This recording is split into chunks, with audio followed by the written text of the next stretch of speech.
So lately I've been trying to clear out my incredible backlog of Steam games. Of my 500 games, I guess I only ever really tried half of them, and maybe 150 were completed. Yeah, I could count since I have them separated in different categories, but that's time I could be using to play said games. One of these games was today's review, The Legend of Dark Witch. No, I'm not missing an "the" in there. One of the first things you may notice is that the English doesn't appear to be the first language of the developers. But that's okay, because it doesn't really hurt anything in the game, plus, let's face it, I could barely speak it anyway. The Legend of Dark Witch features the tale of some god, lowercase g, named Zizu? Zuzu? I think it's Zizu. We'll go with Zizu. Anyway, she finds that there's a mysterious shortage of Siega crystals, which apparently is a big problem since they can grant their user immense powers. Or something like that. Story isn't exactly the strong point of the game. Other than the intro, the only other things that you get is the character intro for the character you're attempting to face, and the banter between Zizu and the boss. Even though Zizu asks questions during this banter, the boss battles end without any resolution to the interrogation. So the story is severely broken, and the only reason why you know what's going on is because of the final boss.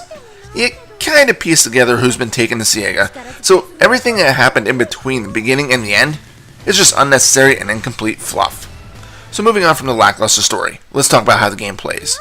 At its core, it's a bit unique, as it's a Mega Man clone that contains a Gradius / Life Force power-up system. Remember those games? Gradius and Life Force, that is, not Mega Man.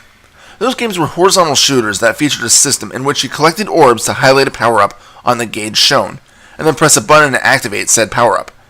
Well, this similar system is used in Legend of Dark Witch. Let me elaborate. The first thing you do, after choosing a small myriad of options, is to choose one of 6 stages. After choosing one, you'll be given a Mega Man-esque intro, complete with a slight introduction which is completely forgettable for each stage, for reasons I've already mentioned. Then you load into the stage, which always looks identical for a minute or so. At first I thought, shit, this game looks even more basic than I initially thought. But then I realized that this is done probably to make it seem like Zizu is teleporting through some sort of Dimension X. TMNT reference. Anyway, you'll probably plow through these enemies until you reach a solid white line, in which the stage turns into something resembling an old school style level. Now, if you die, Zizu had already teleported to the stage, so even if you have to start in this otherworldly dimension, it'll show the proper stage graphics. That's pretty neat attention to detail. Zizu has simple controls, and I was playing with my Xbox controller to make things simple. You run left or right, jump, shoot your basic projectile, and once you defeat a boss, get the chance to switch weapons. I'll get to that shortly. As you shoot your enemies, you'll notice what looks to be butterflies shooting out of their corpses. These are known as trays, and are used both as your experience and also your currency. During the stage, they will fill up the power-up gauge at the bottom of the screen. Outside of the level, you can exchange trays for various abilities, such as higher XP grant for each enemy, higher maximum life, or even the chance to increase the power of your weapons once unlocked. Personally, I opted for the health increases after XP boost, but of course your choices may differ. But what about that Gradius style meter? Well, once you fill up the gauge with enough XP, one of the segments will be highlighted. By pressing a key, you'll obtain that power-up. Speed will increase her walking speed.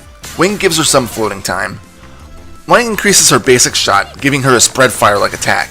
Comet is an alternate attack that I only really use a small handful of times, and power increases the power of your magic, which is mostly useful just for the bosses.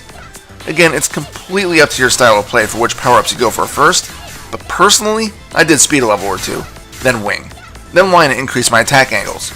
Some of these can be leveled up multiple tiers, which can really help. There are a few catches to this. 1, if you're hit, you lose trace from your bar. This usually isn't too big of a setback, unless of course you're in the middle of a boss battle. Then it can mean the difference between life and death. Another possible problem is that if you have leveled up line and then choose to switch to Comet, you'll lose all of your line upgrades that you've obtained, even if you switch back. So it would highly behoove you to pick a weapon and stick with it. Honestly, I've tried Comet once, but preferred the angle of line. And if you die, you lose every single upgrade you've grabbed. Again, this is usually only a problem when fighting bosses. This is because Zizu starts out seriously weak and slow. If you get to a boss room and die, you have an incredibly steep uphill battle. Some of the bosses are nearly impossible without walking in with at least a few upgrades. Sure, patterns are available, but even with knowing them, it could be difficult for you. I suppose I should talk about the bosses, because, let's face it, the levels themselves aren't that intriguing. Most stages are linear and have minimal challenge. In fact, they aren't even that fun to play. Most of them involve just running forward, blasting anything that moves, and jumping occasionally. After playing about 30 seconds of them, you got everything it has to offer, and you'll just want to get it over with. So yeah, the bosses. Each starts with a whole 2 attacks. That's right, 2. And usually, these attacks are alternated predictably. Only once you get the boss down to about half health does it throw in a 3rd attack. Some get a 4th when they reach about a quarter, but by then, you probably have a lock on the enemy's mannerisms. And did I mention many of them don't even move? As in typical Mega Man fashion, defeating bosses will net you their powers. It's just a shame that they aren't terribly useful.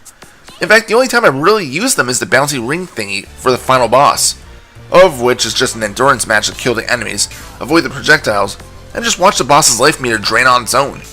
I could spoil it if I wanted, but seriously, the story of the game just isn't worth bothering with. But why else don't I bother with the boss's stolen skills? Well, it's because they use up your trays. Instead of having a separate ammo meter, using these abilities will consume your trays from your upgrade bar. So now you have to choose, basic upgrades or crappy special weapons.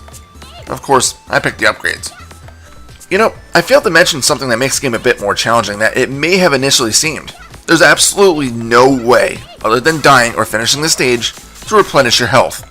In fact, there's no power-ups at all other than the trays that the enemies drop, and the hidden crystals that you can find to unlock a further upgrade tier.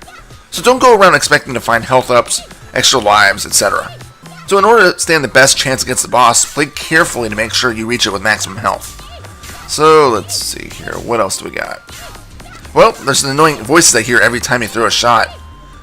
Maybe it's just my lack of anime enthusiasm, but I found it annoying that Zizu drowns out the music with her constant shouting. Ugh.